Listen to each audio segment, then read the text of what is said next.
Good morning, Radhe Radhe জানাই সবাইকে। আজকে আমি একটা ছোট্ট কথা বলব। জীবনটা একদম ধনে পাতা হয়ে গেছে।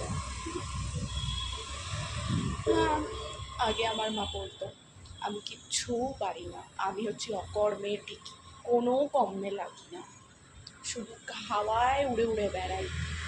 আমাকে যে বিয়ে করবে এক দরজা দিয়ে ঢোকাবে আর এক দরজা দিয়ে বের করে দেবে। এখন আমি এত দূরে এসেছি, এখন আমি সব করি। নিজে খাবার আনি, নিজে খাবার খাই, বাসন মাজি, অফিস যাই, নিজের কাপড় কাচি, বিছানার চাদর কাচি, গপুকে স্নান করাই, গপুকে রেডি করাই। এখন আমার মা বলে তুই একদম রেডি হয়ে গেছিস। তোমরাও জিজ্ঞেস করবে কিসের জন্য আমি রেডি হয়ে গেছি। আমি রেডি হয়ে গেছি বিয়ের জন্য। আমি দূরে এসেছি কাজ করতে, না বিয়ে করার ট্রেনিং নিতে। আমি এখন বুঝতে পারছি, হায় রে।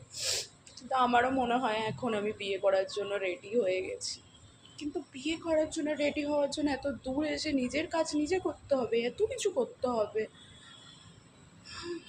হে ভগবান, আগে ভাবতাম যখন কলকাতায় ছিলাম কবে একটু একা একা থাকবো, দূরে যাবো, নিজের স্বাধীনে নিজে ঘুরে বেড়াবো, নিজের কাজ করবো।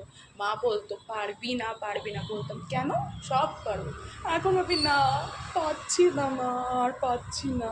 আমি কলকাতায় যাব, আমাকে নিয়ে চলো। হ্যাঁ, সেটা আমিও যেতে পারি, কিন্তু প্লেনের খরচা জানো তোমরা, 14,000। সেটা শুনলেই আমার একটা ছোট্ট মিনি হার্ট অ্যাটাক হয়ে যায়। হ্যাঁ, যাব, বাড়ি যাব, খুব তাড়াতাড়ি যাব। বার্থডেতেও যেতে পারছি না এবার, অনেক মন খারাপ। কিন্তু কী করা যাবে, যখন 14,000 প্লেনের ফেয়ারটা শুনি আমি, ওটা জানি ছোটো আর একটা মিনি হার্ট অ্যাটাক হয়ে যায়। কোনো ব্যাপার নেই, এটাই জীবন। আরও কিছু ট্রেনিং নিই বিয়ের জন্য, নিজের লাইফ গড়ার জন্য। বাই বাই বন্ধুরা।